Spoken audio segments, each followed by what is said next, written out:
Have you ever been through something and you don't know what just happened, but you know it was important to go through? This is that journey for me.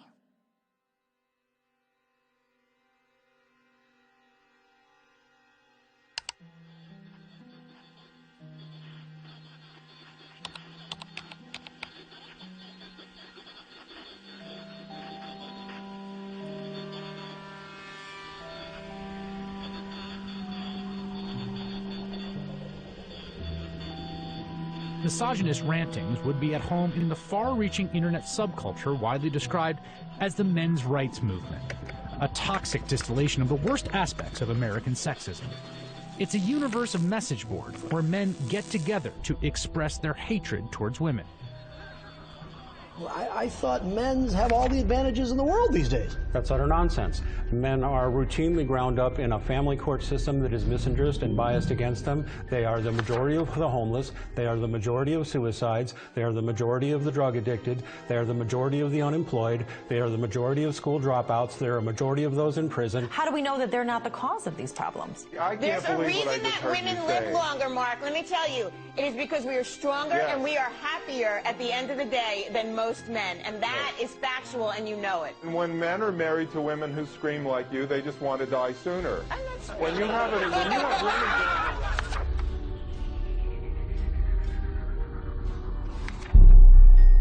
A voice for men.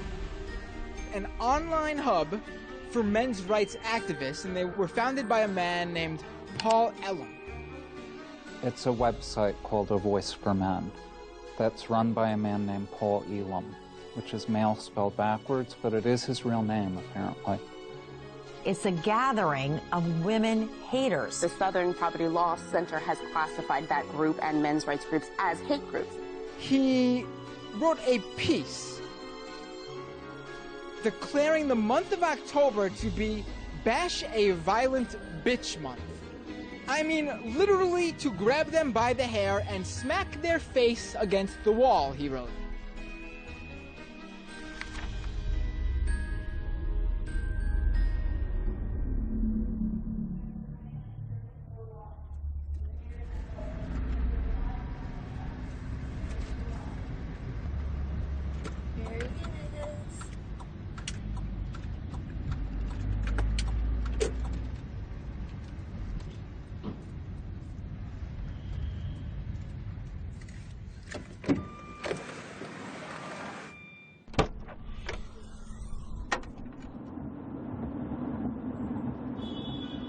You may be wondering why I'm sitting in a car with notorious men's rights activist Paul Elam. That's a valid question, and to answer it, I need to start at the beginning of how I became a feminist. I was a quiet kid preferring to observe from afar. My mom put me in theater classes when I was 8 years old to break me out of my shell, and I loved it. So much, to the point that I decided to move to Hollywood when I was 18 years old to become an actress. What I wasn't prepared for was to be pigeonholed as the blonde who always died. Billy?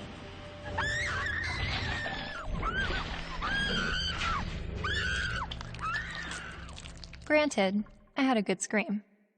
But the characters I played weren't alone in feeling objectified. I was commonly harassed on the streets, hit on by married producers, told by photographers to come back when I lost 15 pounds and got a boob job, and a plethora of other uncomfortable experiences, all while still being a teenager.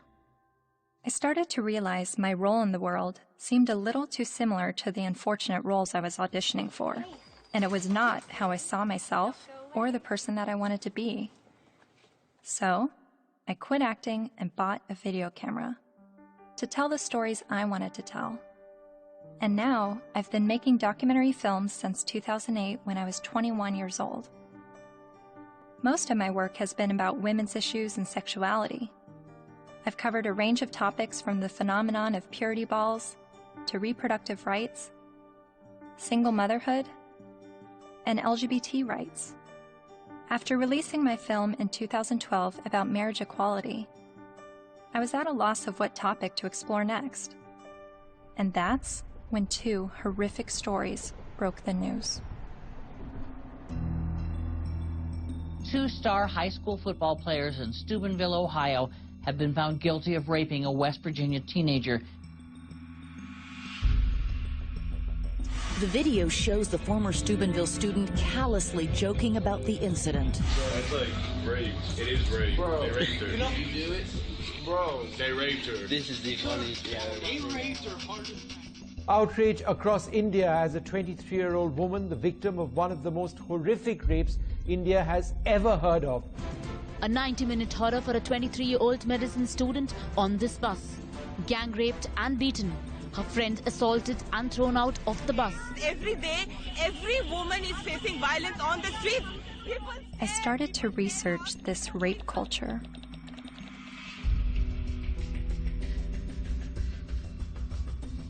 A website called A Voice for Men popped up. Paul Elam wrote about how women long to live out their rape fantasies, to be taken by a man she's never spoken to, let alone given consent to. As I read, I was asking myself, is this the rape apologist that I've been hearing about? The victim blamer who perpetuates rape culture? I continued to read A Voice for Men's website, often stopping around the halfway mark in every article because I could only read so many bitch, fuck, feminazi, and rape-tard words per minute. But even still, I kept reading, and thinking, and reading some more. I was trying to understand how these, what I perceived to be women haters, could have so many followers.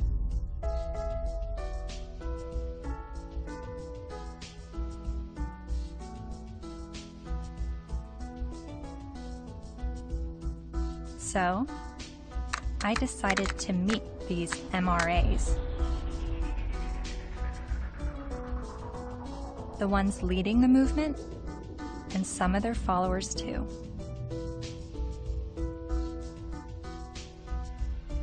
And this begins my journey down the rabbit hole.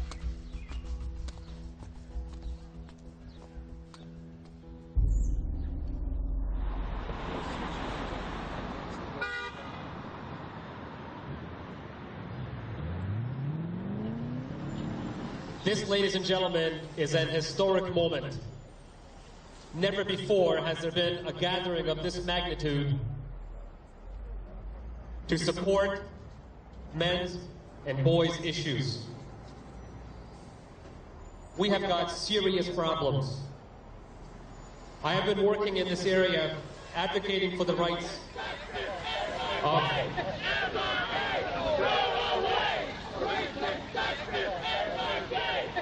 and here we go. What you'll hear is that we hate women. You'll hear that it's a backlash against women's rights. You'll hear that we're regressives that want women back in the kitchen and making sandwiches and barefoot and pregnant. You're just bitter, you're a loser, you're a whiner, you're ugly, you're undesirable, you're lazy, you're scary, you must be a racist, you must be a misogynist. When we do speak out, women often don't want to hear what we have to say. And so then we're called names, we're called whiners. And this is the way people who don't want men to talk about issues try to shut us up. We all know that you guys are a fascist, Nazi friend group of white supremacists. No other way to openly organize other than calling yourselves a men's rights group. We're somehow disempowered because we're white men. Maybe it's just because you're pathetic. We're here to fight how misogynistic assholes think they have the right to oppress women. White men are starting to feel misplaced because women are sharing space. It's disgusting, and scroll the fuck up, and don't confuse suffrage with oppression. Everyone suffers. It's universal. I am a man, and I need feminism. And it is crystal clear that the problems for men and boys are real. I would like to turn the microphone over to Paul Elam of A Voice for Men for some words.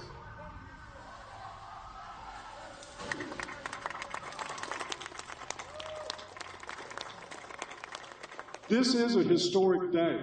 I've never seen a gathering like this out of concern for the general state of affairs for men and boys in this culture.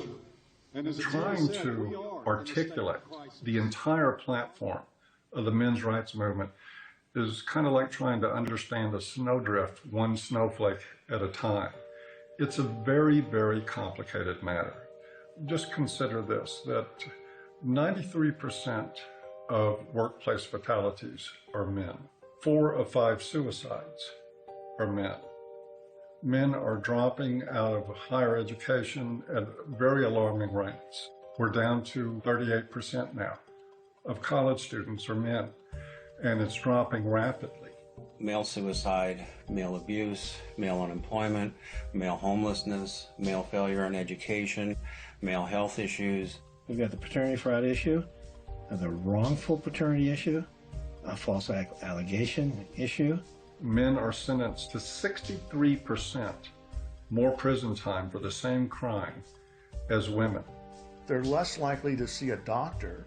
They're less likely to have health insurance. The family court system truly is biased against men. I mean, there's just no question about it. It's really the pro-choice for women only movement, because men, they're denying men any kind of choice once a child is conceived. Her body, her choice, right? Think about men. His body, his choice, not so much. Because the U.S. government does not want to send you to die. They would rather send me to die. Young men that are failing to launch, they're staying in their homes of origin far past the time that we would normally expect them to individuate and move out and go live their lives. We have video game addiction, we have pornography addiction, we have the abuse of young boys with drugs like Ritalin to manage their behavior. Almost all victims of autism spectrum disorders are boys. Boys are most likely to be homeless, most likely to get cancer, most likely to die young and of every major cause, most likely to be arrested, prosecuted, imprisoned, and even executed while being completely innocent. It doesn't matter what their race is, it doesn't matter what their ethnicity is, it doesn't matter what their religious or non-religious views are, it doesn't matter if they're gay or straight. Men and boys are in crisis, and they need your help and they need your support, because they are human beings too. And you will not shame me or anybody here into silence about it anymore. But if you start to talk about those issues and address them in terms of how they affect men and boys as a group, people get hostile about it. The idea is that men have all the rights, they've always had the power.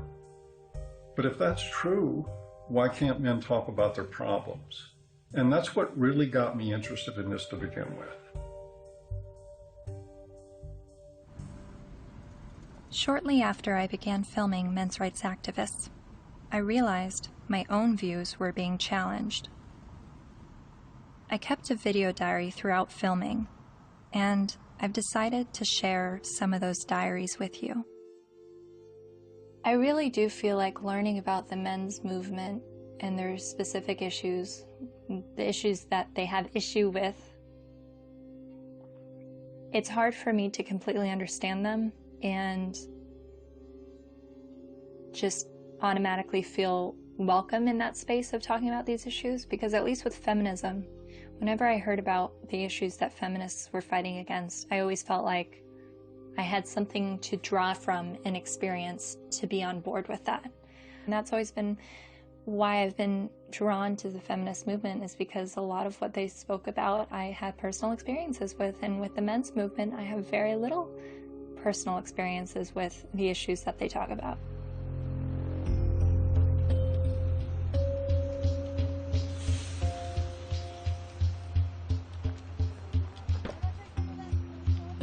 A cab driver who was driving a cab 70 hours a week was not saying, I am earning this money to have power over my wife.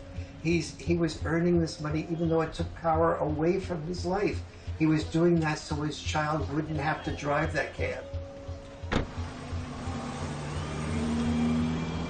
The garbage collector does not get up at 3 or 4 in the morning in rain and sleet and snow and get out to do the garbage so he can have more power over his wife. That's power he's losing over his life in order to make his contribution, his sacrifice, his way of loving. And this has been translated into the culture of, you make more money than women do, you must therefore have more power. Meet Warren Farrell, best-selling author and self-styled social anthropologist, leading an assault on our traditional thinking about men. I asked my girlfriend at the time to buy me, as a gift, I think it was for Christmas or for my birthday, Warren Farrell's book, The Myth of Male Power, which she did. And it just changed my whole life. And his premise was, while women are often seen as sex objects, men are often seen as success objects. And this resonated with me. He wrote this book that questioned our notions of power, of who had power and where it was. And it questioned the roles of men, but not the way feminists had always questioned gender roles. Every society that survived based on its ability to train its sons to be disposable.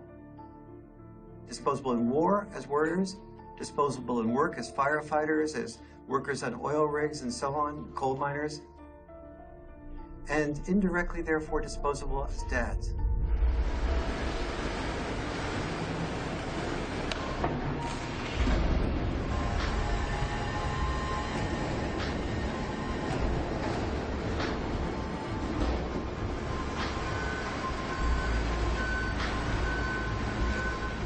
What happens in men's life when they're raised that they're worthless unless they're a provider, that they must work, even if they have to take on extremely dangerous work, they must get this done, or they're useless as men? That is very, very powerful stuff. See, feminism did see accurately that we value male work more than we value female work.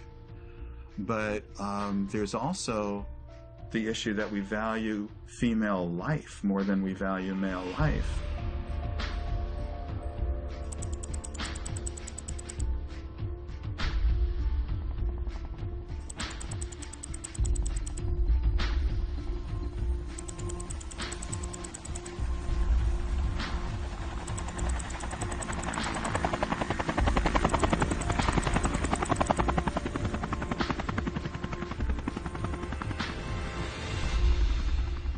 Even when that plane went down in New York City a few years ago, and that, the pilot was a hero for the way he landed it and saved everybody. Word arrived over the citywide fire frequency that a commercial jetliner was in the water with 155 people on board.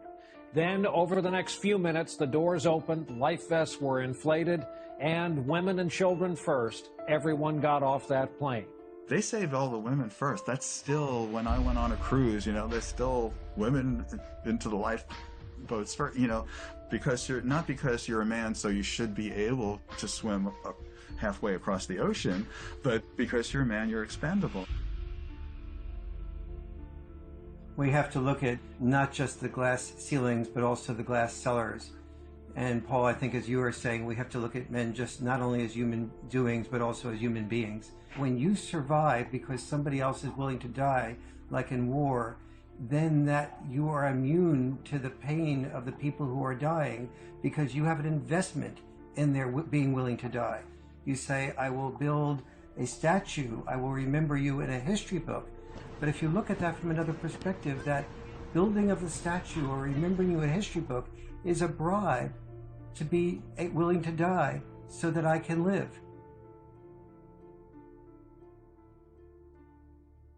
But both sexes, in the area where they are rejected, tend to turn what rejects them into an object. So the area where men... I'm watching this lecture that Warren Farrell's giving in the 90s. I see some women in the crowd, and a lot of them have their hands folded, and there is a little bit of uncomfortableness by being a woman in a crowd of people while the speaker's talking about how men are oppressed and women have it so great. It kind of puts you on the defensive as a woman. And understanding that I feel that way makes me wonder, are men having their arms crossed, listening to a feminist speaker talk about how men have all the power and women are oppressed? Are men feeling like, what are you talking about? I don't have power and we have it pretty shitty on this side of the grass too?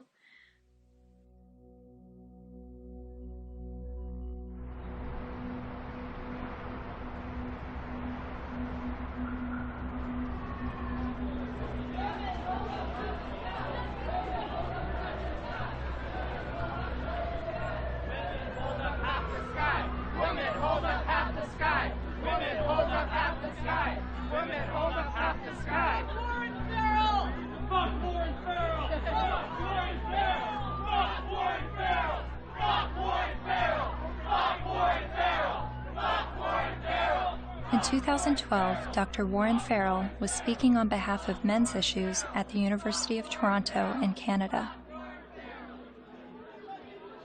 A feminist group protested the event. Be fucking ashamed of yourself. You're fucking scum. You are fucking scum. Fucking rape apologist, incest supporting, woman hating, fucking scum. Is there someone else I can wait?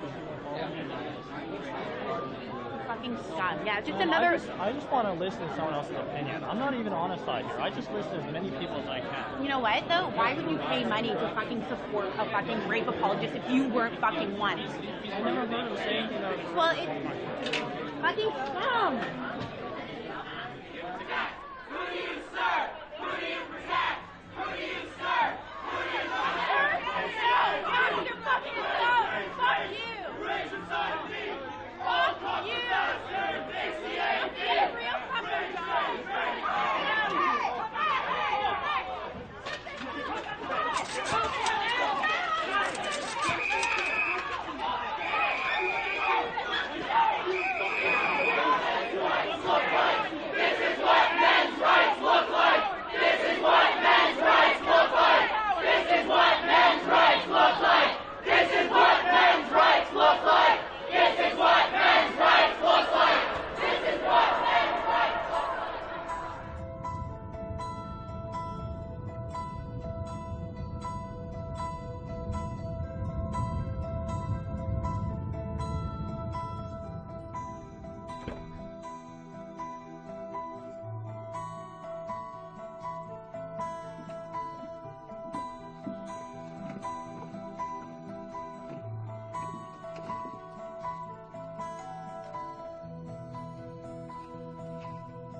Hi, how are you? I'm Cassie. You're Cassie. Oh, for some reason I thought you were a male, which I'm just delighted that you're a female. Well, thank you. Very glad to meet you. Yeah, Come on in. Thank you. Thank you. But Farrell wasn't always so attentive to men. In fact, for years he focused almost exclusively on women's issues, rubbing shoulders with feminist leaders like Gloria Steinem. And he's still a card-carrying member of the National Organization for Women. I believe that women cannot hear what men do not say. And he's got a lot to say to both men and women in his provocative new book, The Myth of Male Power. I was making a very significant amount of money speaking around the world on behalf of women's issues alone. I went through a period of forming men's groups. And then when I listened to them, I thought, well, gee, this will be really helpful to present to audiences so that they can understand not only women's side, but men's side too, because I was really totally in the feminist camp. And immediately I saw my standing ovations drop. I started hearing that there was people saying, don't invite him there, to speak with us. And pretty soon I had, very few college and university speaking engagements. How did you originally get involved with feminism? Where did that all begin? I was doing my doctorate in political science at NYU in the late 60s, and the women's movement surfaced.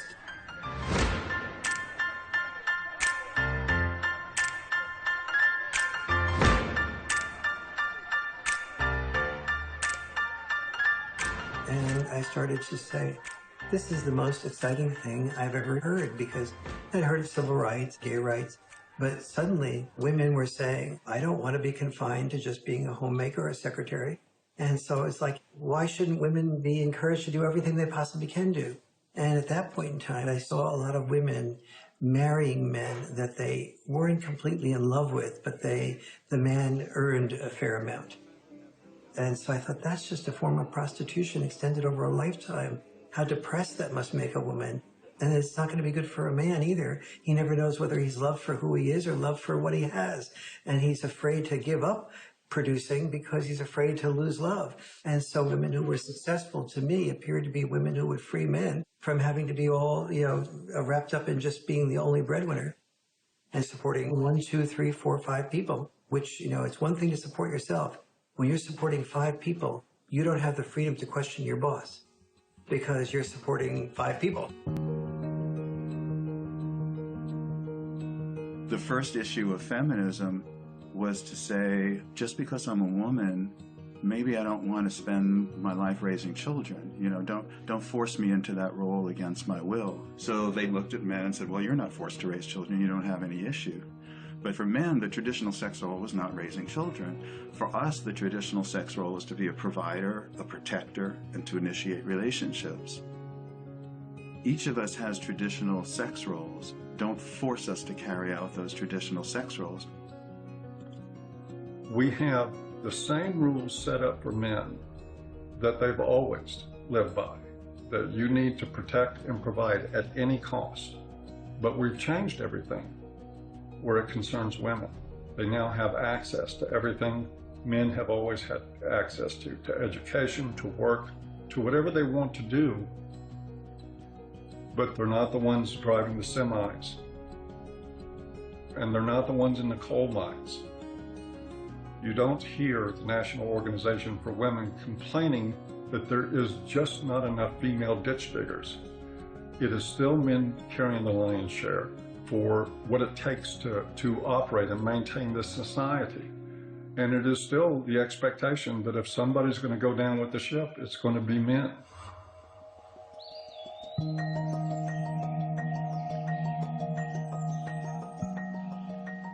Flexibility in roles is where we should be all headed. Any men's rights activist that I would support the portions of the women's movement that is encouraging women to have more flexibility in roles. So where do the men's movement and feminism disagree? Well, only on the fundamental belief that the women's movement says men are the oppressors, that we are involved in a patriarchal world in which men invented the rules to benefit men at the expense of women. But don't we live in a patriarchy? When most of the world's nations still have never had a female leader.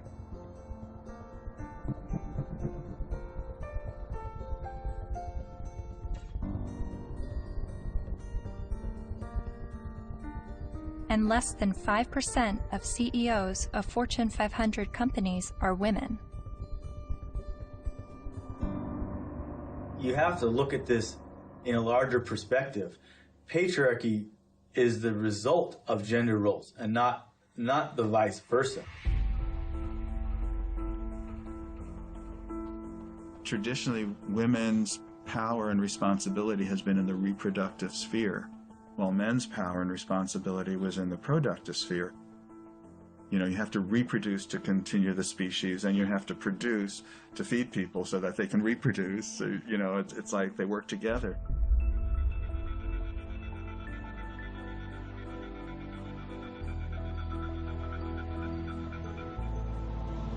And most cultures divvied up roles because women were responsible for childbirth and were more likely to breastfeed. They're not more likely to, they did the breastfeeding.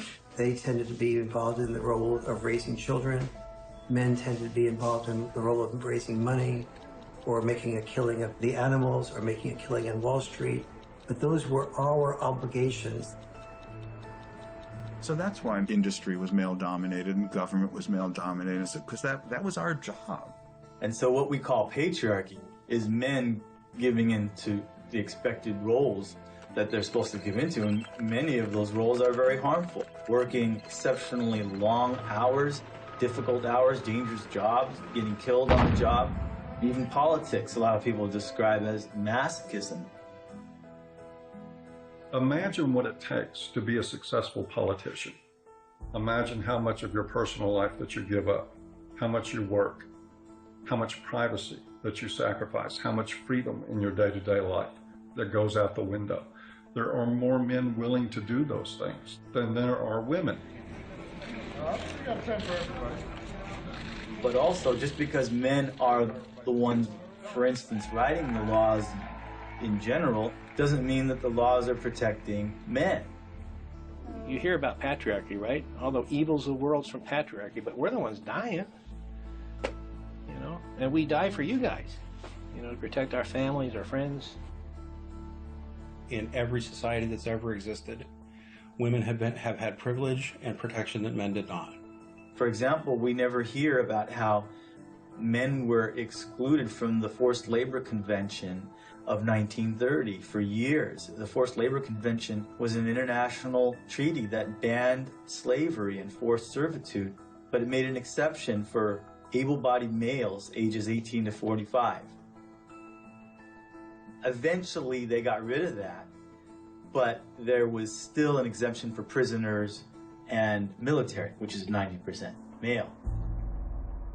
Stop pretending that you're oppressed and men are your oppressors. It's a lie, and it's a hurtful lie, and it's a hateful lie, and it's wrong.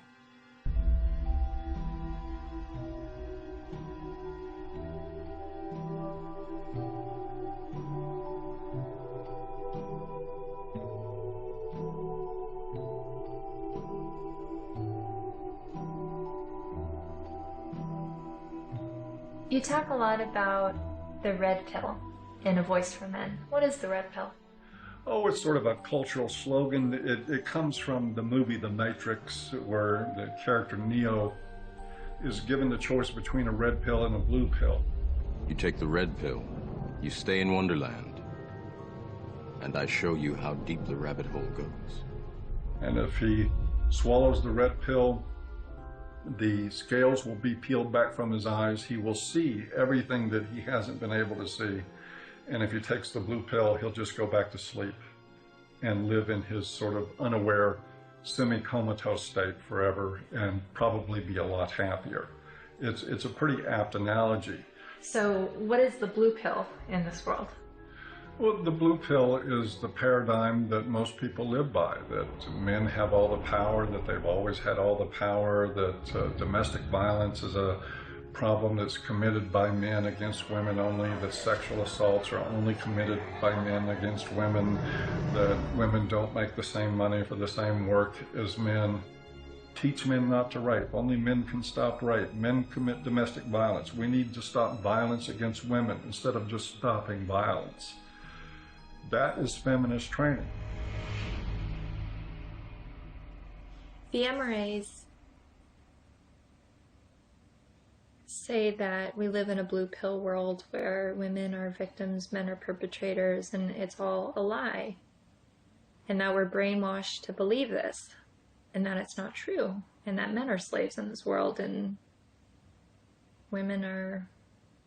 I don't think women are necessarily the puppet masters, but I think they're saying that women have the easy way out and men are, they're given medals and statues and written in the history books to justify them dying and being slaves to work or being used to progress societies.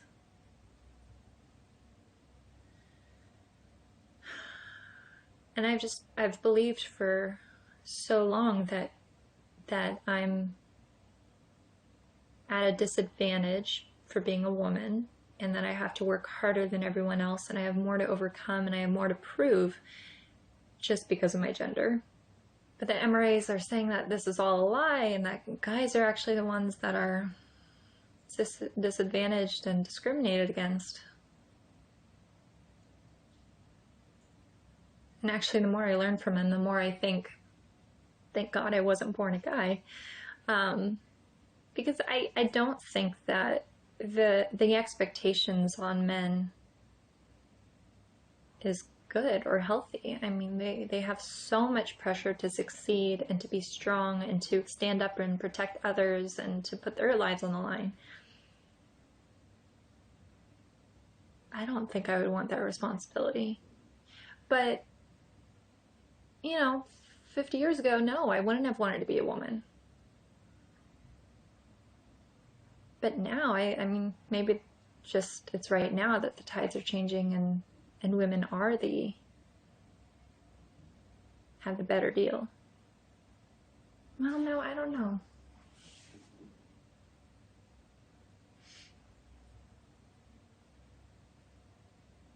And then sometimes I think the MRAs are just duping me and giving such a strong pitch about what they believe in to convince me of something that's actually just some out there theory that men are discriminated against and women have the advantage. Yes, this is Cassie J. It's regarding a documentary about the men's rights movement, and we're looking for feminist voices now to speak in the documentary.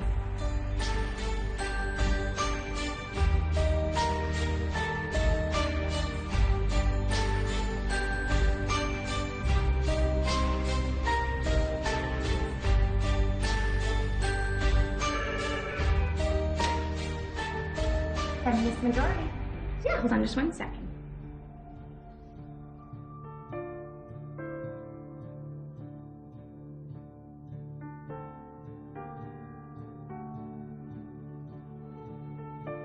So I realized, okay, I need to bring some feminists into the mix, make Good. sure that we have that side Good. spoken for.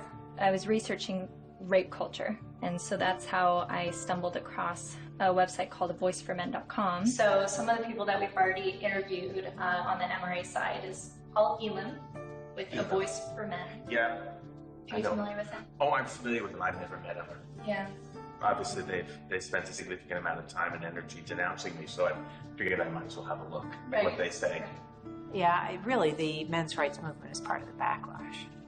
The backlash? To feminism. The men's rights movement really got going as women began to make gains, and some men have felt threatened by the opportunities that have been opened up to women. And I don't know if it's because some of them feel threatened that they now have to compete with a lot more people for their jobs. They now can't get into the best schools if a woman or a girl has better grades. Think about it. Grandfather's generation probably had it pretty well, right?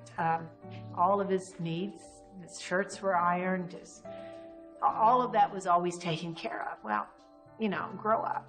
Realize the world has changed.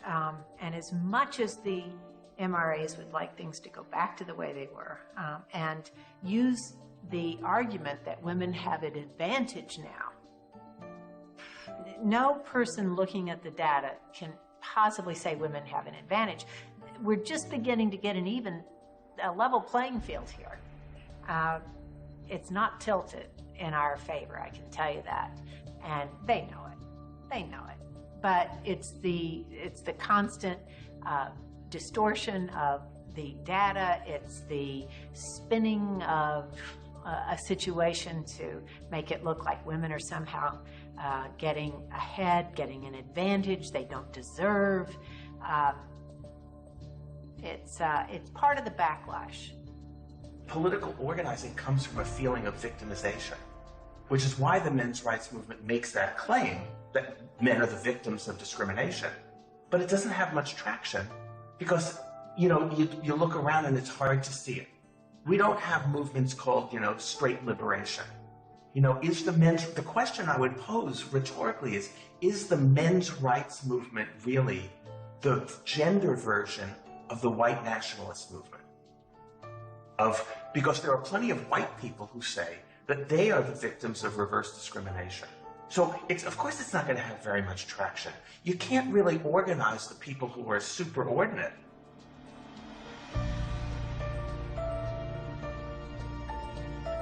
So do you think that men are being discriminated against in any way? Not under the law. Men are not disadvantaged under our laws. Or in the business world, as a class, men are not underrepresented on corporate boards or at the top of the Fortune 1000 companies. In the corporate world, in the business world, in a lot of parts of academia, in the military, in the sports world, still pretty much a male-dominated world, and where a lot of the privileges and power and status accrue to men. Men are advantaged over women, no question. No one can debate that, not with a serious, not in any seriousness.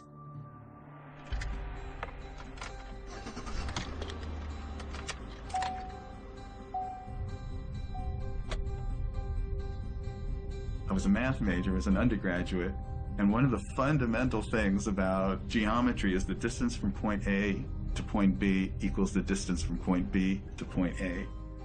And if women are so different from men that men can't understand the female experience, we need to listen to women to describe it, then the male experience is so different from the female experience that you can't understand it. You need to listen to us. You can't really compare how men and women have suffered from sexism, because there's no way to quantify, that kind of suffering. So if a woman says, well, I miss 30% of my income,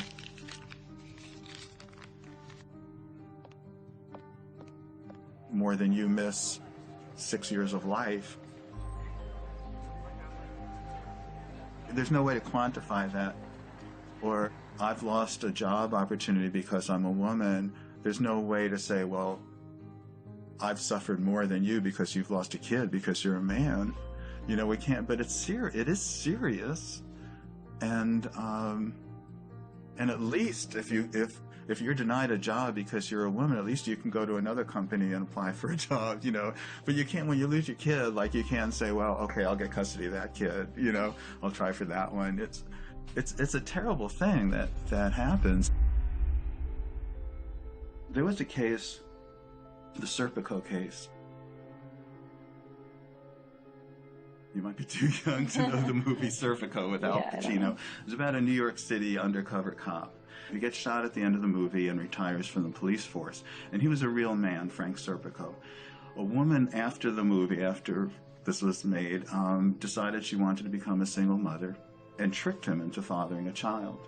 And the court accepted that because she told her friends she was going to trick him, and they testified, and the court said, yes, you were tricked into it, and still awarded her over 90% of his police pension. So everything that he goes through in this movie to including getting shot, to earn his pension, she won by sleeping with him one night. My son's mom wanted to have children with me, and I had always refused, saying, you have this anger problem, you need to get counseling, I'm not going to consider having children with you until that's dealt with, because she would lose her temper almost every day and just use any weapon she could, and like a child's the perfect weapon. So I was really definite about that. But she also used to proofread my articles for me. And I wrote an article for Playboy about Serpico. And when she read that, she told her friend she's going to trick me into fathering the child. She doesn't need my permission. And so that's how my son was conceived. Then she said, if you want to see your son, you have to stay in a relationship with me. But if you break up with me, I know all the things that a woman can do to a man. She's read all my articles. She saw my talk shows. She said, I know all the things a woman can do to a man, and I'll do them to you.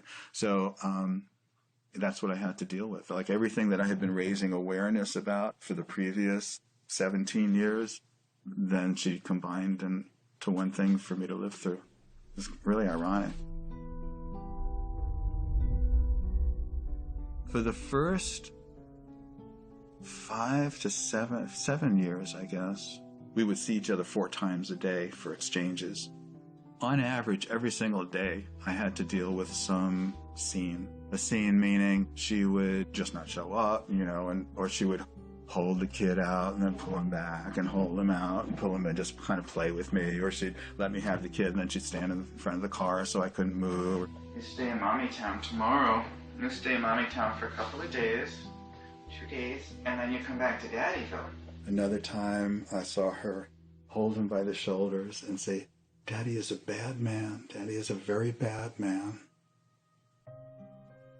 And so he had to go through this long custody battle, and the decisions that they would make, you would just go, wow, there couldn't be any explanation. You know, either they're absolute idiots or it's biased. There's just no other explanation for it. One other thing, his mom is obese and wanted him to be obese for various reasons. One thing is so he would identify more with her side of the family than mine, because we're all thin. Another was so that he would enjoy being with her more, because when he was at my house, he had to get activity, you know, and eat well-balanced meals and get his sleep and stuff. And at her house, they would bake brownies and stay up late and just watch TV. And so where would you, if you're a little kid, you know, where would you enjoy being more? But he self-reported to the mediator how upset he was about being obese. That the worst thing in school was when kids called him fatty, and how he cried. And his physician said that he's really concerned medically. And then when I did, he was at an age where he would imitate things that I would do. You know, I gave him a broken shaver, so when I shaved, he would pretend to shave. And what I did was I started weighing myself every morning and writing down my weight, the date and the weight. And I taught him how to read a scale. So he kept his own records. So I had 6 months worth of statistics to show consistently that every time he was with his mom for a few days, he'd come back weighing 3 or 4 pounds more, and then he'd lose it while he was with me. So they had, you know, that how much he was upset about the problem, they had his physician being upset about the problem, and they had the proof of where the problem lay. So the judge's decision was that father should no longer be allowed to weigh the child. Problem solved. After 14 years, my body gave out. I got sicker than I've ever been. I realized I'm going to die. That's not going to do anybody good. I've got to give up the fight. And so I gave up custody. And so I don't see my son anymore. He hasn't been in my house since. So I did lose him. Just like a dream. You're like a guiding light shining in the night. Fred claims that during his 14-year custody battle, he spent the equivalent of 5 years of his gross income on legal fees, mediators, and child support payments. I was really in his life a lot longer than most fathers would have been. It's something most fathers can't afford. You are so beautiful to me.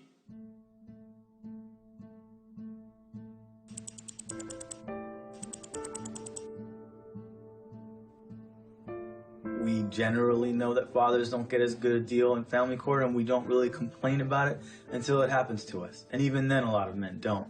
Many men's rights activists come into being men's rights activists as a result of getting a divorce, wanting to be equally involved with the children, and realizing that women have the right to children and men have to fight for children.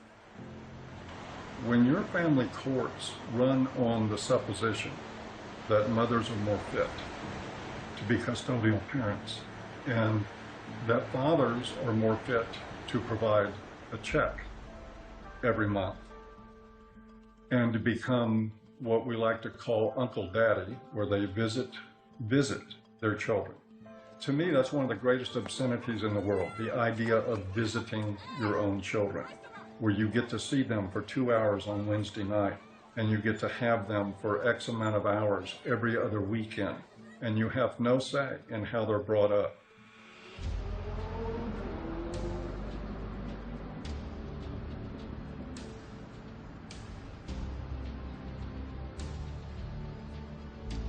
You know, I can't tell you how many men have been in this office, in that chair,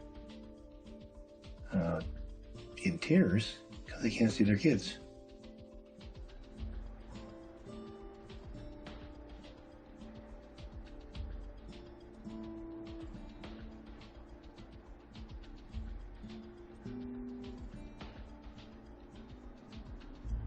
some of this stuff ends up in horrific consequences. Like this gentleman here, it's his little son. They found him dead. Not the son, but the young man. In the desert with a bullet in his head. Day before the family court, where it became known that he was going to get to see his little guy even less. And of course, he'd been falsely accused one time after another. It had destroyed his life. It had bankrupted him. It had driven him into debt. It had caused him to miss work. He was about ready to lose his job. He was in the end of his rope, so he just decided to end it. The unfairness in the family courts, the unfairness in the way child support is so often structured, it's commonplace and it's everywhere. And the more you start to become conscious of it, the more you realize that it's there.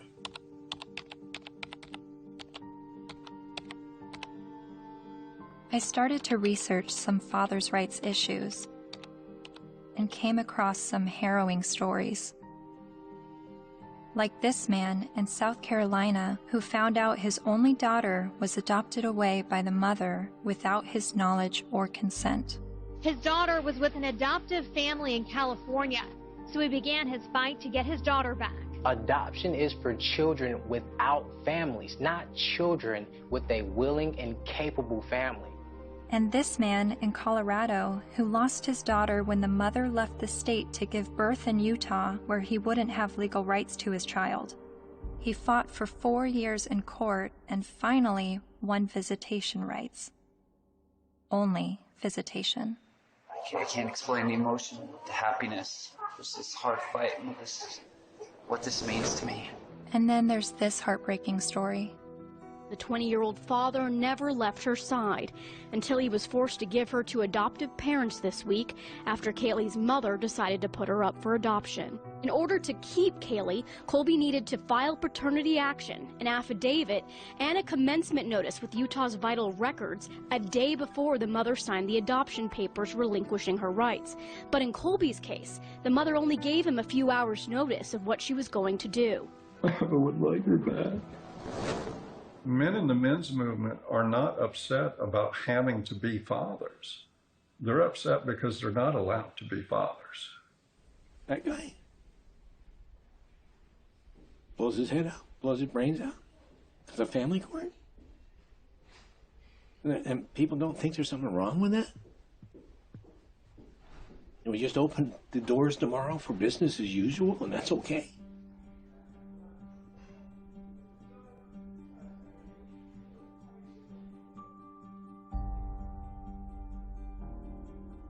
I've always thought of feminism as being the fight for gender equality, and yet I've never heard about fathers' rights and the injustices going on in family court. Why is this? I decided to ask gender studies professor Michael Mesner. Well, I'll just say I don't think it's I don't think that a lot of their assumptions are correct to start with. There's no doubt that there have been some men who get just screwed by court decisions and custody cases. But I think when you look at the broader patterns, it's still the case that in intact heterosexual families with kids, women are still doing the vast majority of the housework and childcare, and there's a lot of sort of father absence, lack of participation by fathers, some of whom I think then after divorce happens end up suddenly wanting equality, as fathers when they haven't really been participating equally as fathers before. So to me, it always kind of swings back to the feminist perspective of how we need to push for full equality across the board, including before divorces. If we have that, then we might expect more symmetry after divorces happening. The more I researched fathers' rights, the more I realized how deep this rabbit hole goes. Not only in the amount of issues, but also in the vast array of perspectives on these issues. I decided to create a flowchart of what I thought fathers' options might be following a surprise pregnancy, I then put a green line for the paths that I thought would be good turnouts for the father, and I put red lines for the paths that seemed to not be good for the father. Then I created a flowchart for women's options, and did the same with green and red lines. And as I stepped back, I saw all the red lines for the women's options if she does not want the child. But something dawned on me. Of every path the biological father could go down, he's at the mercy of the woman's sole discretion. Although women have very difficult choices to make, she at least has the choice. But for biological fathers, they have no say over their parental destiny.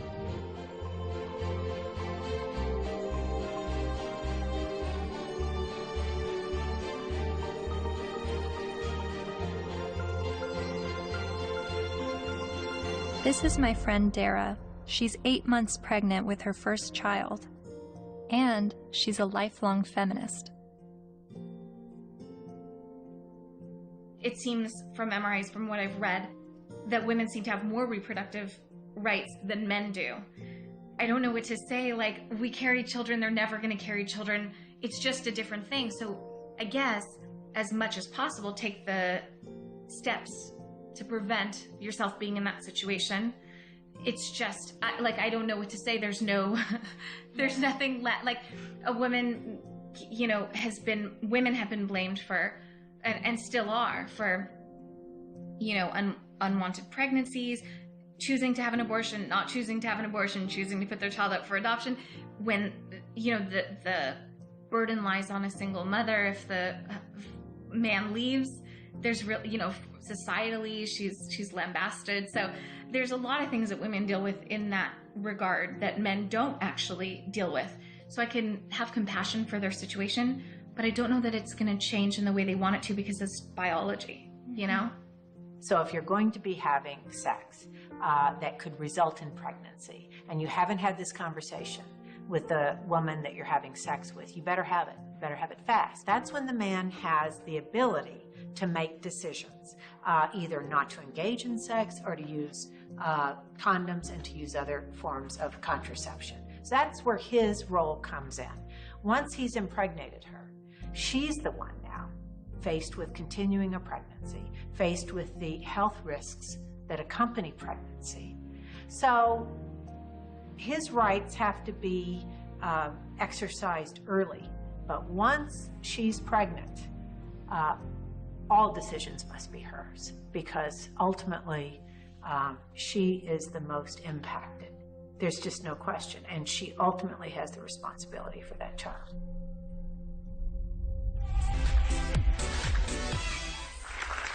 So before we were married, he promised me we would have 2 kids, and now he doesn't want any more. My friends think I should trick him and stop taking my birth control. Men have never been in control of our bodies. We're the ones in control. Clap if you think that she should trick him. My people. Up next, everybody. So it sounds like men's reproductive rights are limited to the choice of whether or not to have sex and the choice of whether or not to use protection. But what if he's tricked into fatherhood? Or what if he's not even the father? What does paternity fraud look like? It's ugly. It's extraordinarily ugly. And we have to distinguish between paternity fraud and wrongful paternity. What's the difference? Wrongful paternity can be innocent. Okay, we went to a party. I had sex with 6 guys. I think it was when I was hanging out the window I got pregnant, but I wasn't sure. But, you know, if anybody knows that guy's name, would you please have him call me? And then she names one of the other guys, and he didn't have sex with her. It wasn't malicious. It wasn't intentional. She wasn't trying to harm anybody. She was just trying to figure out who it was. Wrongful paternity. More often, and less facetiously, okay, I'm married, I had an affair. Obviously here, there's all sorts of problems because there are more victims than the person who's named as dear old dad, who may be the wrong one. There's everybody involved in the family, like a situation in Texas where the family had 5 little towhead kids, all guys, all little blondos. And all of a sudden, one day, one of the little blondo kids gets in trouble, has to go to the hospital. They can't get a hold of mom. They get a hold of dad. Dad rushes to the hospital. Needs to give blood. Whoops. Can't do it. Wrong blood. What? All the kids look alike. Turns out it was the guy down the street. You've heard of this case? No, it's a real case. So what happens to this family? Can you fathom what happens to this family? How do you think the kids feel when they find out dear old dad isn't dear old dad and it's the guy down the street? How do you think dad feels? That these 5 little boys that he still loves dearly, when he finds out they're not his bio children, but he still can't tear away because he loves them. He's devoted himself to these. How do you think he feels? I mean, it's horrific. Horrific. That's not wrongful, that's deliberate. So that's paternity fraud. That's paternity fraud. She knew who the father was and lied about it. Paul was right when he said, trying to understand the men's rights movement is like trying to understand a snowdrift, one snowflake at a time. There are unique fathers' rights issues that vary between unmarried, married, and divorced dads. But there are also men's rights issues for non-biological fathers.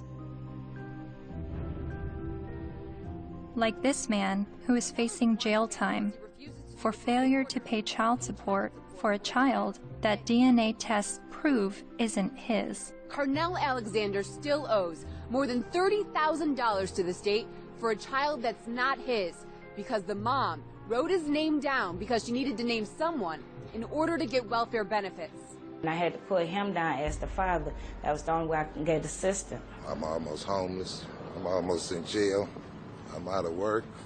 My money is being threatened to be taken. He says the law needs to be changed, so when this happens, as it often does, other men don't become dad by default.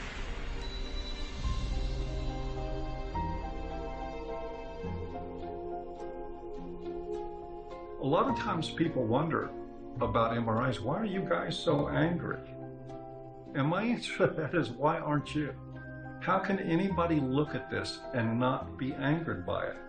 And the only answer to that I've ever been able to come up with is that people aren't angry because they don't see men as human beings.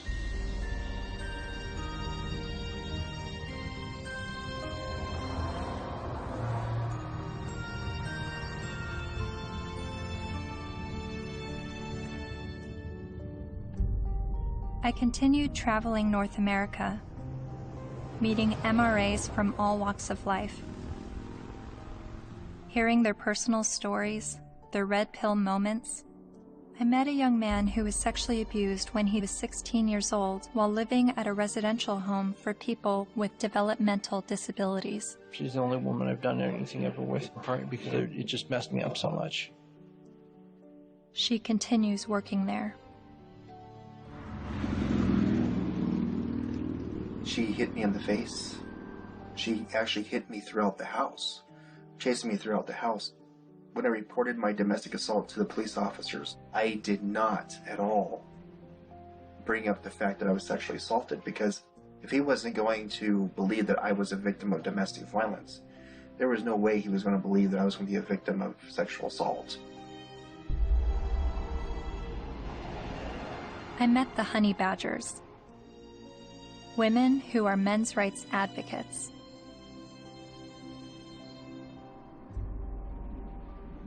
And then there was a 15-year-old boy, there's a 35-year-old woman, and then later on she came out of jail and she was able to collect child support from this boy that she raped. Yeah. After getting out of jail. So there's lack of fairness for men in the court systems. When police officers would show up to a domestic violence case, there was often men were just taken away without asking what even happened. It's just presumed that men are the criminals. I was assaulted several times, you know, and I never got any help. I went to the police still bleeding a couple of times. And one police officer said, I'll never forget this. He said, if she starts hitting you again, you better get out of there fast, because if she just breaks a fingernail trying to hit you, we'll arrest you. I mean, I can't tell you at this point how many guys I've talked to who are like, yeah, you know, she stabbed me and they put me in jail. Not only are there endless studies that show women are just as violent as men are, when I would talk about it, invariably, men would start coming out of the woodwork with stories. Stories they were afraid to tell, stories that they got laughed at for, stories that they got blamed for. It's hideous. This is not flattering to men, to talk about men's vulnerabilities. No. To talk about the ways that they are not strong, and that they are, well, weak. And to be honest about it, it's not flattering. A solution for both genders is that we need to be able to recognize how men are vulnerable, and we need to be able to recognize how women are actors. Because we have a huge blind spot, especially when women do bad things.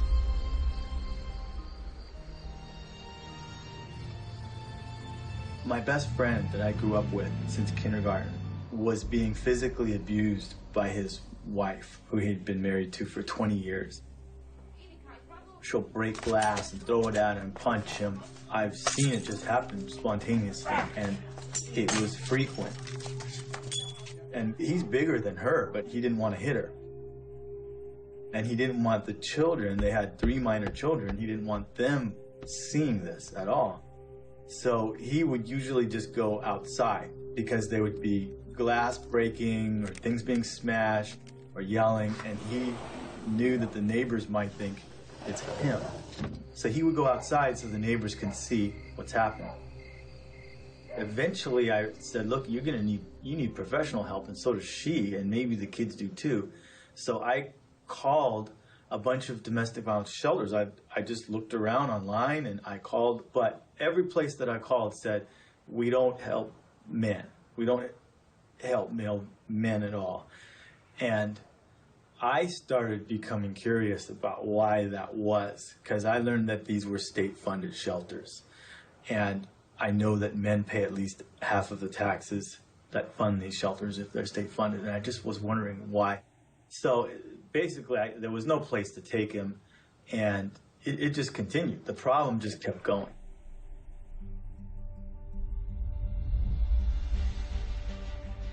In the United States, there are over 2,000 domestic violence shelters. All of them serve female victims, and nearly all of them turn away male victims. In fact, as of 2016, there's only a single domestic violence shelter for men. My initial reaction was that there needed to be thousands more women's shelters because that many more women are being battered. But as it turns out, 1 in 3 women and 1 in 4 men will be victims of physical violence by an intimate partner in their lifetime. Sure, there's a slight majority of female victims, but how can that excuse denying men help? Couldn't this be considered gender discrimination?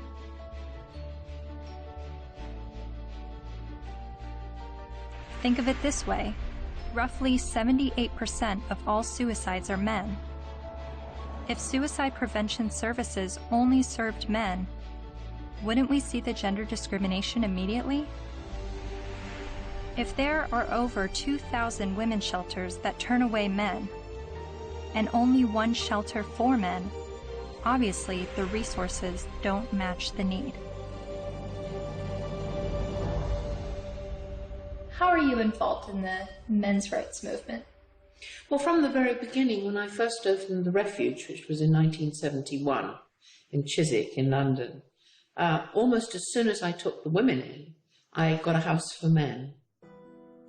A Voice for Men's editor-at-large, Erin Pizzey, founded the first ever women's shelter in 1971, and she is widely revered in the men's rights community. Because you see, what I knew from the beginning, most domestic violence is consensual. Both are involved. Sometimes one's the perpetrator, the other plays the victim, then it crosses over. It's not as though it's just all men or all women. It's both, and occasionally innocent victims, very innocent. Battered children grow up to batter, that's what I learned. Whether it be a man or a woman. And I now know that if a woman comes in with a history of violence in her own childhood, the chances are she will be probably violent to her children, and she will want to live on this knife edge of crisis and danger. I haven't been allowed to speak, that's the difficulty. Why is that? Because I'm completely barred from all conferences. I'm not allowed to walk up the step of my own refuge. I bought the bloody building. But no, because there's feminists, the woman who runs it is a very heavy feminist. She won't have anything to do with me. What did you say that made them hate you? That women could be equally as violent as men. That was from the beginning.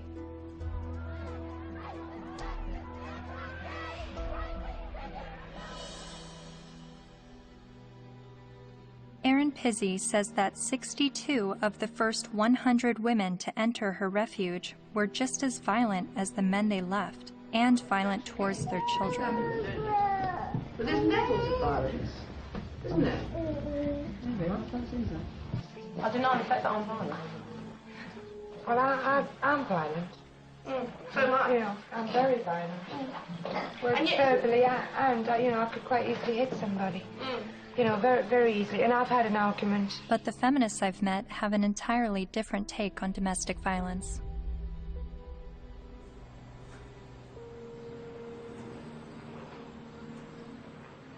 On the whole issue of domestic violence, that's just another word, really. It's a cleanup word about wife beating, because that's really what it is, or dating violence.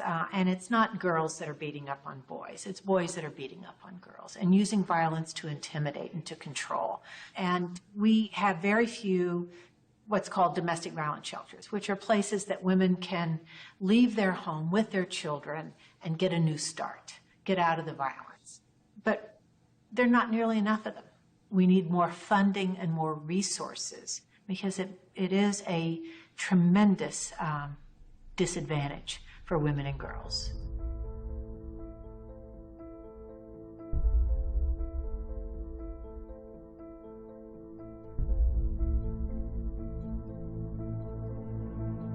In 2014, the CDC released a report revealing that over 5.4 million men and 4.7 million women had been victims of intimate partner physical violence within the previous 12 months.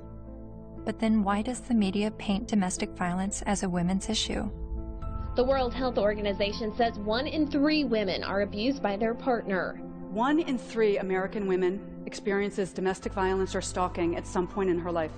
And when it was addressed as a men's issue, the speaker's point was that it's a men's issue because men are the problem. I'm going to share with you a paradigm-shifting perspective on the issues of gender violence. I don't see these as women's issues that some good men help out with. In fact, I'm going to argue that these are men's issues. Why is domestic violence still a big problem in the United States and all over the world? What's going on? Why do so many men abuse physically, emotionally, and verbally and other ways the women and girls and the men and boys that they claim to love? What's going on with men? Let's grant every single empirical case as being true. Yes, it is true. Let's just say, I mean, it is not true, but let's just assume that there is gender symmetry in domestic violence, that women hit men as much as men hit women. If I were to say that, I would say, and therefore we need boatloads more funding for domestic violence, to develop shelters and adequate interventions, because there's this hidden epidemic of men who are being beaten up by women. Or I could say, as the men's rights movement do, therefore we shouldn't have these shelters and we shouldn't fund them because the women are all lying. Well, it seems to me that if you really believe in gender symmetry, it's not that you want to, you're not questioning the number of women. You're just saying the number of men is high. You would want to join with women who are anti-violence to say, we have a real problem here. You know, it's not even a gender problem. It's a problem of women hitting men and men hitting women. We've got to get boatloads more funding. Let's work together. That seems the logical response to this. But instead they're saying it's like a zero-sum game. If we fund the women, then we're going to ignore the men. Well, we're not going to ignore the women because we all agree that the levels are as high as we say. But it does sound like a zero-sum game when only women are receiving services in domestic violence situations. And of all the men's rights activists I've met, none of them question the number of female victims, but they are calling attention to the high number of male victims that are being dismissed. So why aren't men's rights activists and feminists working together? Michael Kimmel briefly said something that made me wonder. He said it would no longer be a gender problem if both men and women were equally victims of domestic violence. Is that why the number of male victims are never addressed?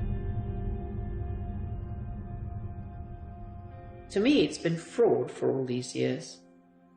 Why is it we have this enormously powerful feminist movement and virtually nothing for men? Originally, it was capitalism was the big enemy in the 60s and 70s. And it was the radical feminists in America. They moved the goalposts. They said, no, it's no longer capitalism is the enemy. The enemy is patriarchy. All men.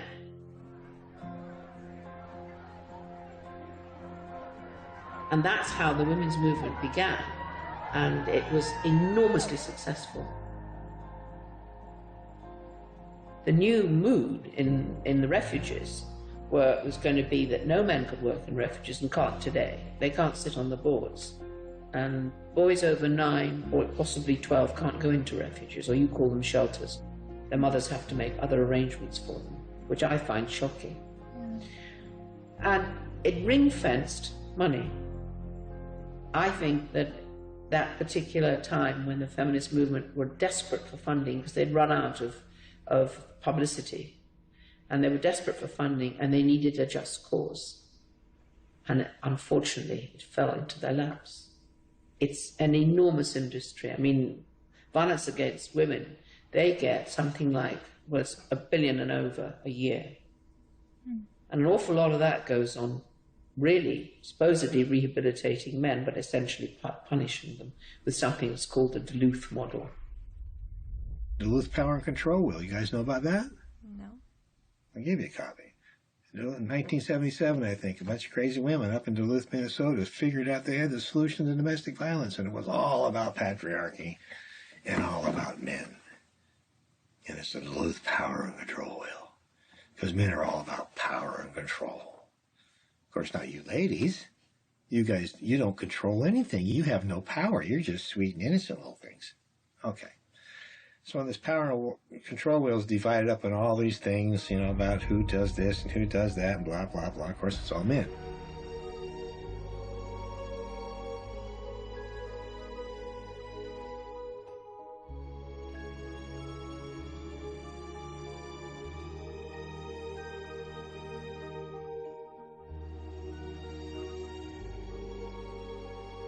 The entire domestic violence industry was founded on that. I think it's still 37 or 32 states in the United States that by law they have to use the Duluth model for battery intervention programs, and it's all shame, blaming, guilt-driven.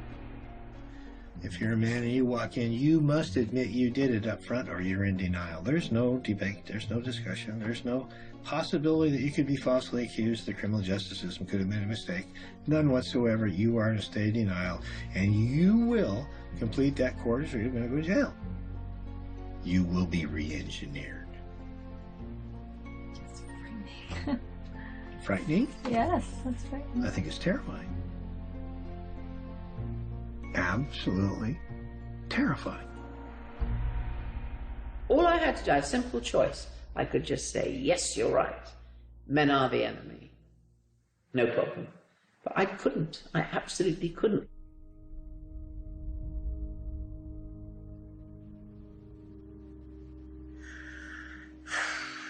Just getting overwhelmed. Because I don't know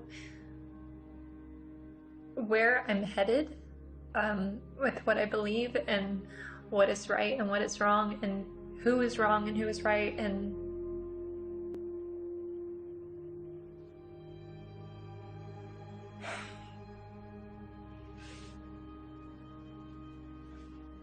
the truth is somewhere in the middle, and that's why I'm feeling frustrated, because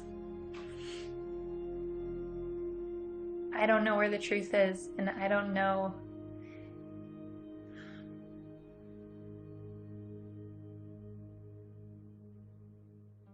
When I decided to make a film on the men's rights movement, I never anticipated questioning my feminist views.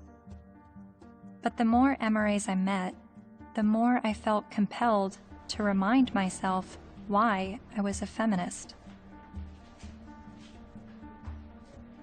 I signed up for a women's group.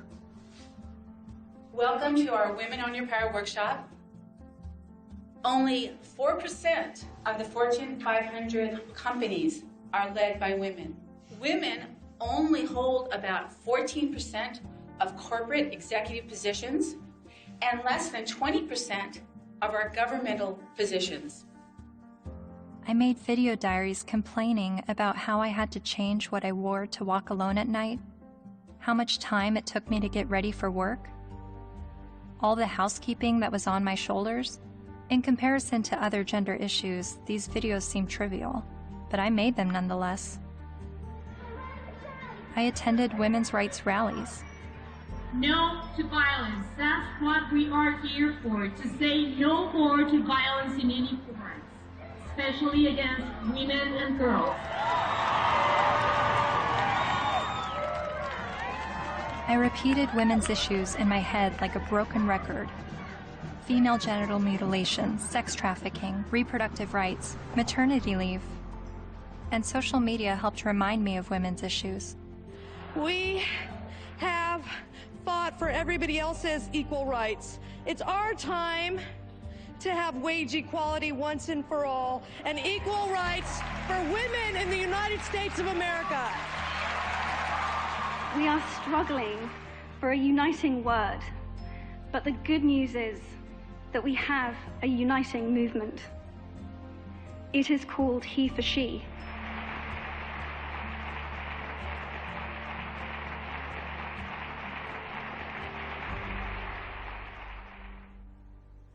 whenever I hear the MRA's point of view about how difficult it is for them, I immediately go to, well, what about us? What is it like for us? And then I get on the defensive and want to make sure that women's struggles are also heard.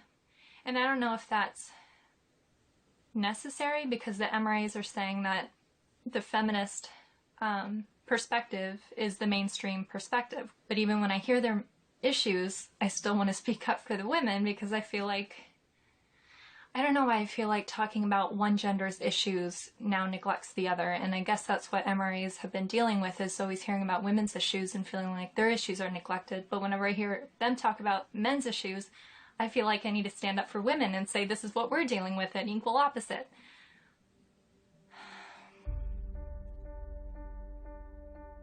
I met with men's rights activist Karen Strawn late one night in a noisy bar.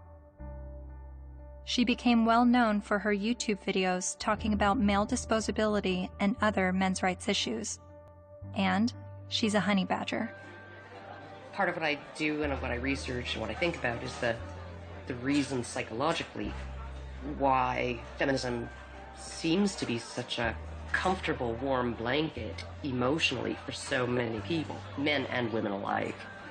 And it's so comfortable that it will make them not see things that are right in front of their face. Look at Boko Haram. Hundreds of young girls, fast asleep in their beds, are awakened by the sound of gunfire. Armed attackers have stormed their boarding school and set fire to dozens of buildings. Nearly 300 of them are dragged from their dorm, loaded onto trucks, and carried away deep into the forest. From New York to London rallied yesterday demanding that the terrorist group, Boko Haram, bring back our girls. It just gets to the core of you, This unconscionable act was committed by a terrorist group determined to keep these girls from getting an education. And what happened in Nigeria was not an isolated incident. It is a story we see every day as girls around the world risk their lives to pursue their ambitions. I mean, you must have heard about that, right?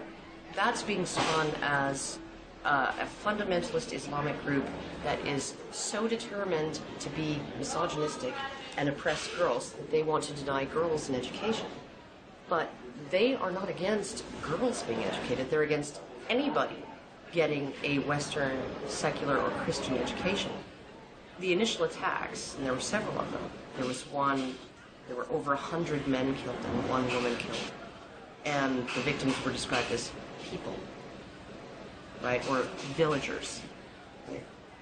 And in the previous attacks on the schools, they actually let the girls go.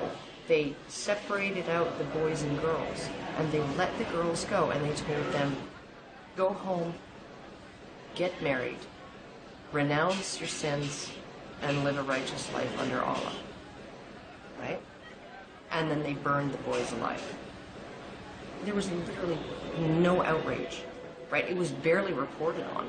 It was one of those things, there was no opinion pieces on it, no nothing, right, until the girls were kidnapped. And look at it this way, because we played right into their hands, because they want attention, right? And they weren't getting any attention from the Western media when they were just slaughtering boys, right? They want attention. And what do? They kidnap girls and sell them into marriage or slavery, right? And everybody, the UN, Michelle Obama, Barack Obama, the UK government, the Canadian Federal Minister of Defense, right? They're all promising aid and help and equipment and personnel to help find these girls and bring them back, because this is such an outrage and oh my goodness, something needs to be done. Well, maybe if, like last year, maybe if we did something then, all of these girls would be safe in their dorms right now, right? But we didn't. And the reason why they kidnapped those girls is because we didn't do anything. We didn't pay attention. And they want attention, right? And they know that attacking girls or women is going to get them attention. What are we going to do? Start a campaign, bring back our boys. Oh wait, they're dead. Never mind, right? The men, the people in Boko Haram, they're chivalrous. If those girls were boys, they wouldn't be getting education. They'd be dead. They wouldn't be sold into slavery with the hope of escape. They'd be dead. Boko Haram has been fighting for Islamic rule in Nigeria since 2002. Its members have killed hundreds of people.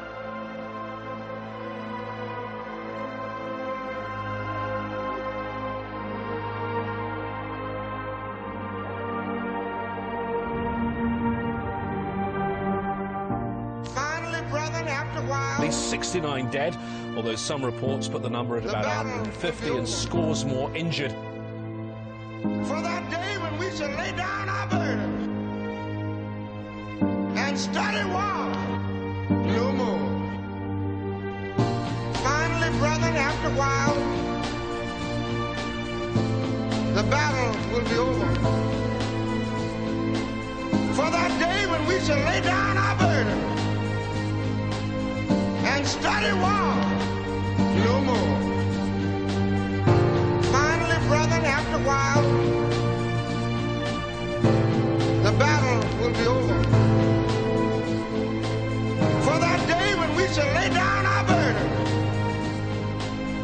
and study war no more. Finally, brethren, after a while, the battle will be over. For that day when we shall lay down our burdens and study war no more.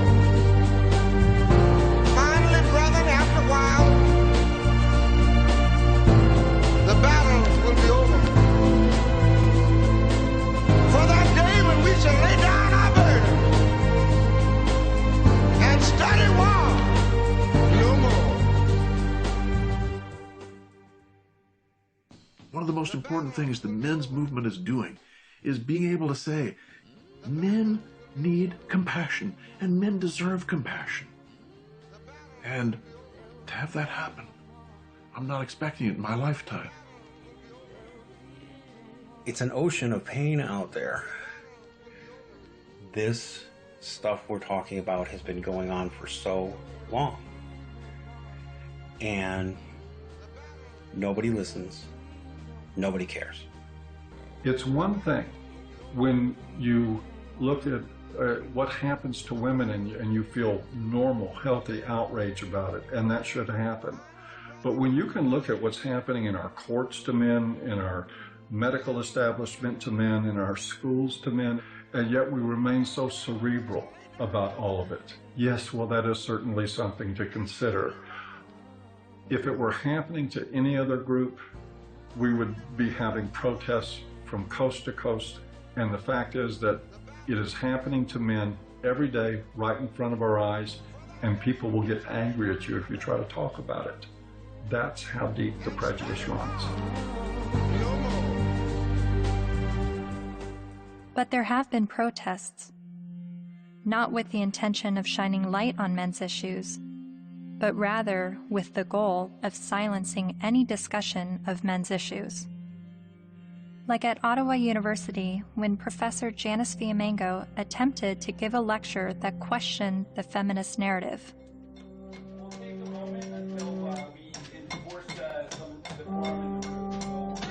So you think this is a victory? Yeah, why are you so frightened of hearing an opinion different from your own? Then there was the first International Conference on Men's Issues in Michigan, where even Ms. Magazine urged its readers to protest the conference in hopes of shutting it down.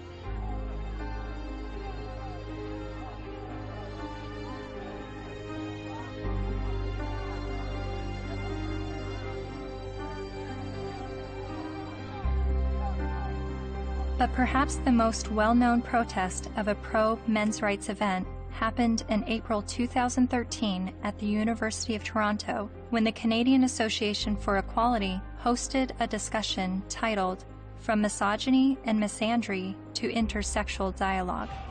Well, in my 20s, when I went to Columbia to study art history, and that was in 68, and that was the height of the epidemic. And so suddenly I was confronted with the direct possibility of being drafted for that. And I discussed that with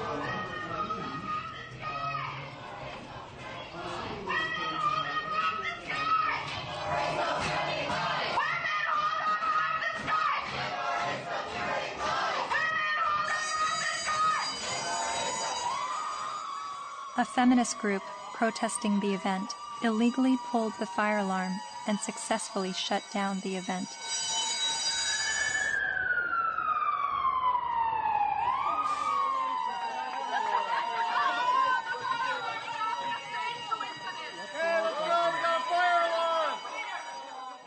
Once outside the lecture hall, feminist protesters and men's rights activists got to speak face to face.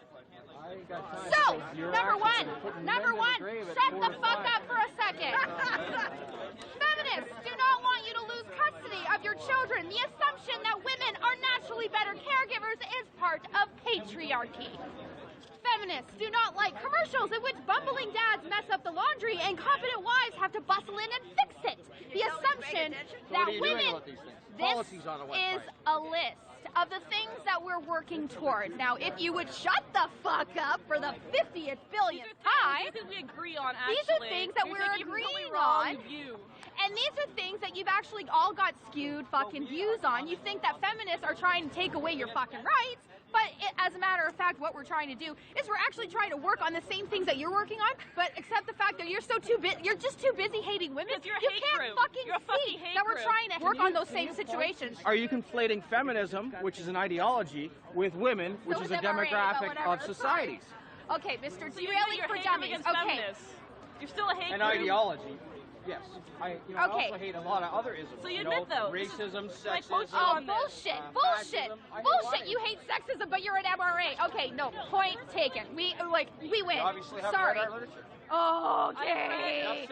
You don't actually work on anything. You're not creating any change in the fucking world. Your website, your fucking website, the hate website against feminists. You're not actually creating any change. You're not Do not want you to have to make alimony payments. Alimony is set up to combat the fact that women have been historically expected to prioritize domestic duties over professional goals, thus minimizing their earning potential if their traditional marriages end. The assumption...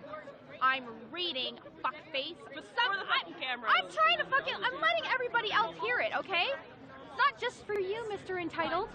The assumption that wives should... Why do you think the men's rights movement is at odds with feminism? What has created that clash and that war between each other?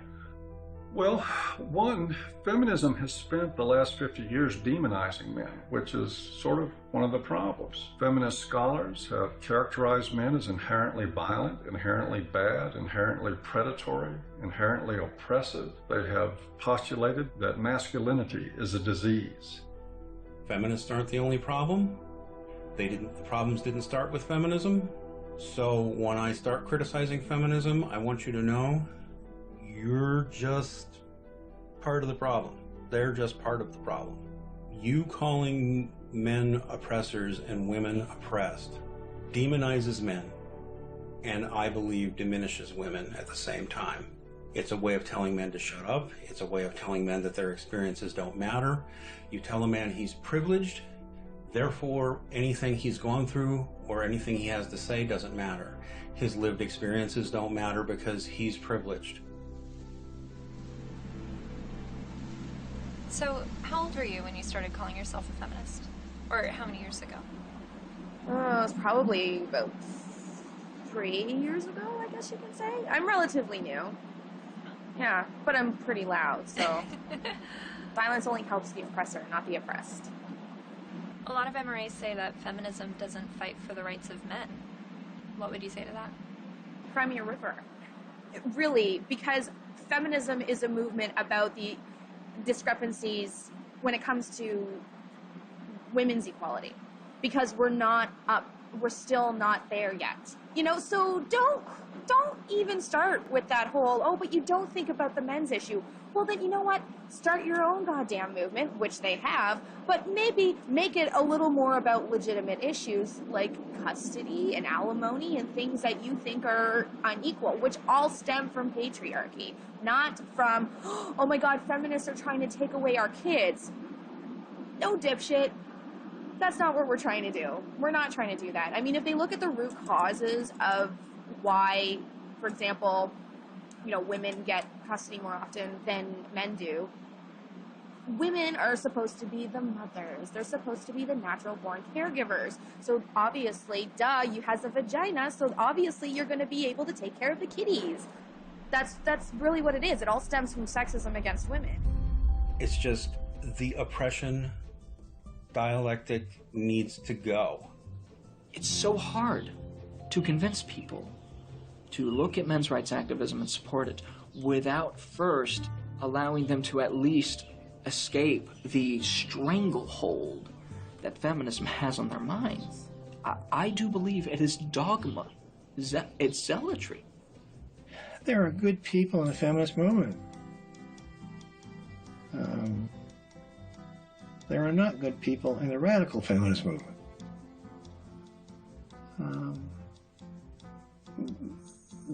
That system is based on hate.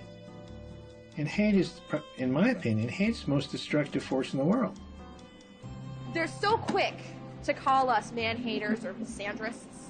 Misandry for men? No.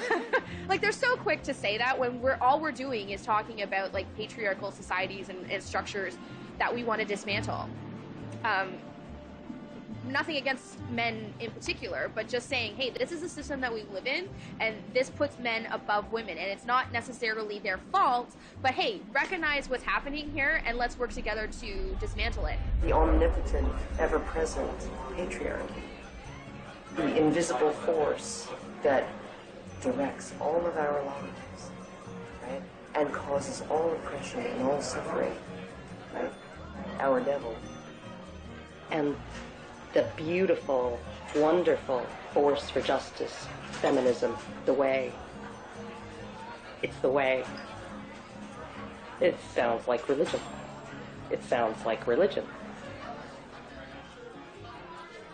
And oh my goodness, for a movement that's only about equality and isn't blaming of men. They name the force for evil after men and the force for justice after women. And this being a movement is very, very, very concerned about the implications of language. So concerned that if you call a firefighter a fireman, it will discourage little girls from aspiring to be firefighters. And sometimes discourage grown women from aspiring to be firefighters, right? By calling them firemen. But we can call the force for all oppression, we can call that essentially men, patriarchy, right? And we can call the force for good and justice women. And that kind of language, that has no implications. We're not blaming men. We just named everything bad after them. They're really angry, and they're angry at women, they're angry at feminist women, but yes, men have gotten a crappy deal. But it's not the fault of women or gay people. When feminism says that they have no part in any of this, I think they're not being honest about it. I don't blame feminism for all of it, but I think they've had a role in it. They've written laws that discriminate against men. They fought to protect those laws, particularly in domestic violence areas. And for many, many years, second wave feminism would go through the statutes and change everything that was gender specific to something gender neutral, unless it was something that benefited women, like the domestic violence laws. They didn't change those. Other types of areas like fathers in prison, there's statutes that specifically give mothers certain benefits that fathers in prison don't have. And I challenged that as well legally, but we didn't win on that one. When I wanted to get a commission on men, like the county has a commission on women, the feminists fought that tooth and nail. When Prop 209 was before the California voters, which was to end affirmative action, every feminist organization opposed it. Every time men's rights groups try to pass joint custody legislation, feminist groups fight them. They fought us on paternity fraud. The biggest opposition that I have faced has been from the radical feminists that said, we don't want truth to be the standard, because if we did, they wouldn't oppose automatic DNA testing at birth. And in countries like France, they're saying, well, DNA should mean do not ask. Because it's now illegal to even get a test, and if you get a test without the mother's permission, you will be criminally prosecuted. In Sweden, they tried to create a man tax. In India, the men's rights movement is trying to get the rape laws to include male victims, and the feminist groups apparently are fighting that. I'm not saying all feminists are this way, but I think the ones who are affecting public policy, who have the lobbying power, I think they are. If you just look at their actions, they don't want equality for women. They want special privileges for women and girls. And even though they know in a lot of areas men do not have equality, they are silent. The commandant of the Marine Corps said that he thinks, and I quote, all eligible and qualified men and women should register for the draft, talking about selective service. Do you think women should also have to register for selective service like men? I have to think about whether I think it's necessary to go as far as our military officers are recommending. The idea of having everybody register concerns me a little bit unless we have a better idea of where that's going to come out. Where I want people to register, I want every young person to register at the age of 18 to be able to vote automatically. And I think if...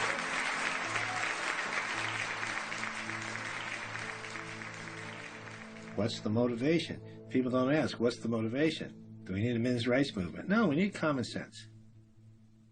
You know, but if there's going to be this women's movement, and this is the movement that's going to do all these things, then maybe we need a counterbalance. They call the men's men's rights movement or a men's movement. And I hate to see either one of them. I think it's a shame. I think it's destructive.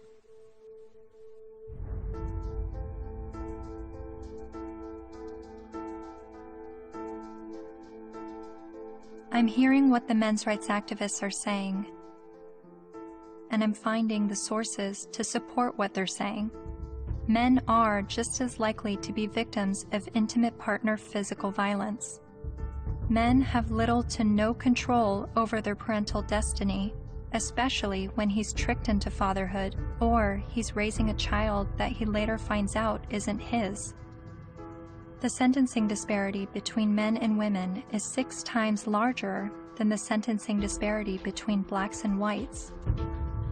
So while a black man may be sentenced to 10% more prison time for the same crime as a white man, a man is sentenced to over 60% more prison time than a woman arrested for the same crime.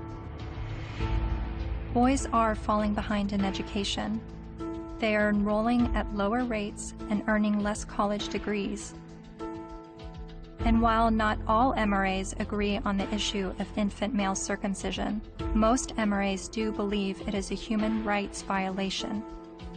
I spent months learning about infant male circumcision, but it only took me watching a 5-minute medical training video to convince me this is a barbaric practice that needs to stop. Okay, so first thing, make sure he's well restrained.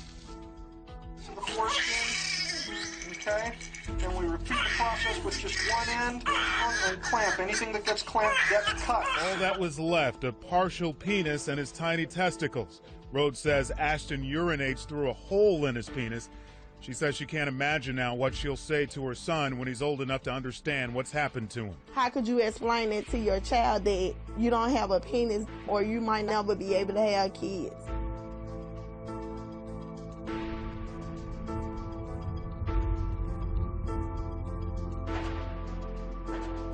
Yes, men are the majority of workplace deaths and injuries, war deaths, suicides. They have a shorter life expectancy. Warren Farrell makes the argument that prostate cancer and breast cancer mortality rates are similar, but funding disproportionately supports breast cancer research and awareness over prostate cancer. The Red Pill is about looking at these issues in an honest way, even when it's uncomfortable. And these things are uncomfortable, but without the willingness to set aside the programming and to set aside the false beliefs about what power is and what women are and who women are. Part of what we do is a pretty serious critique of both sexes. It's brutal, but critiquing the sexes is a real valuable thing. Feminists don't want you to do it, though, unless you're portraying women as victim and men as perpetrator. The Red Pill is about understanding that men and women, like everything else in life, it's a mixed bag. You've got victims and perpetrators on both sides of the fence. And that's all. It's real simple. It's just not easy.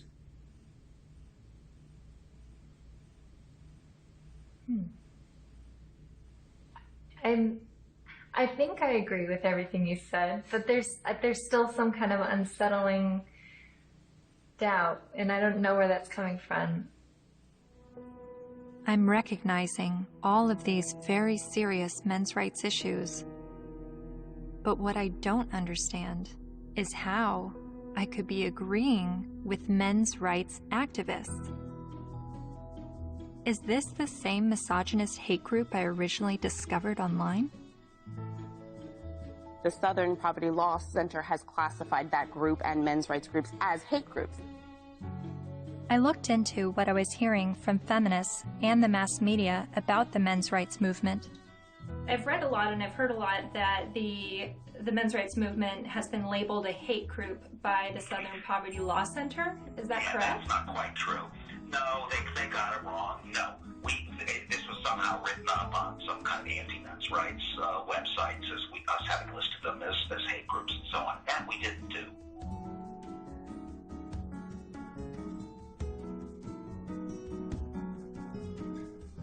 he wrote a piece declaring the month of October to be Bash a Violent Bitch Month. Jesus. I mean, literally to grab them by the hair and smack their face against the wall, he wrote. I then discovered that Paul Elam's famous Bash a Violent Bitch article was written in response to this article by Jezebel called, "Have You Ever Beat Up a Boyfriend? 'Cause, we have." The article cited a study that revealed 70% of non-reciprocated violence was perpetuated by women. The author then went on to say that she conducted an informal survey at the office, and the gist of her findings was that many women had physically assaulted their man, and it was interpreted as either being funny or he was asking for it. I couldn't help but see the hypocrisy in a major feminist website making light of abusing men, and MRAs stinging back only to have the media paint them as the abusers. Something else to think about.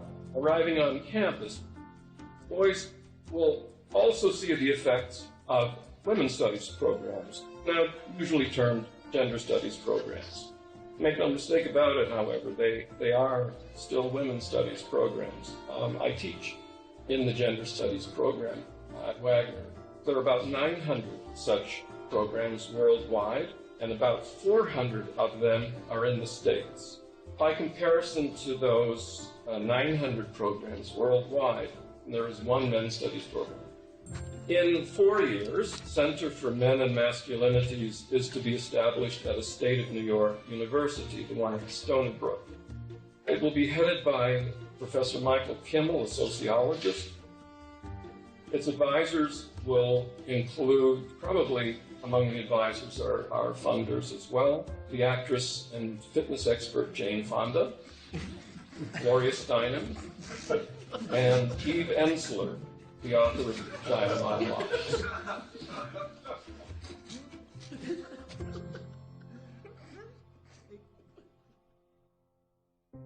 After my year of filming men's rights activists and feminists, my descent into the rabbit hole was not slowing down. My education on gender politics was really just beginning. I learned about other sectors of the online manosphere, like MGTOW, Men Going Their Own Way, and a forum on Reddit called The Red Pill, which is separate from the men's rights community and they do not see eye to eye. I'm told an easy way to remember the difference is that while MRAs want to change the system, Reddit's The Red Pill want to take advantage of the system, and MGTOW want to leave the system. There are so many perspectives on gender, and I believe they are all worthy of listening to. However, the conversation is being silenced. For a society to accept anything said on behalf of women's rights, and then to shame any dialogue about men's rights and call it hate speech is precisely the problem. I don't know where I'm headed, but I know what I left behind. I no longer call myself a feminist.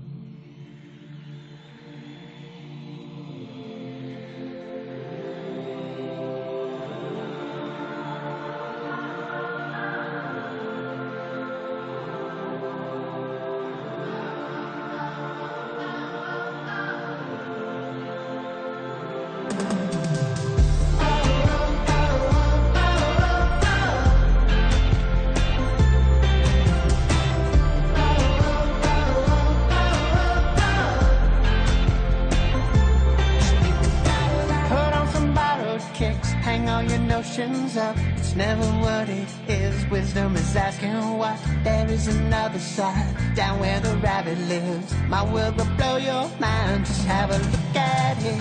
Think about it. Think about it. Think about it. Think about it.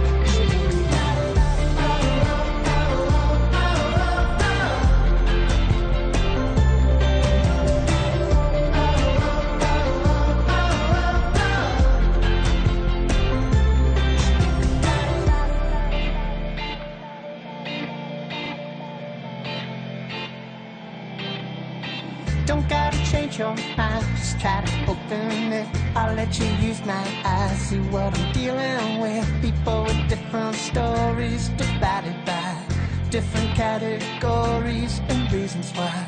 The smart speak, the wise they listen.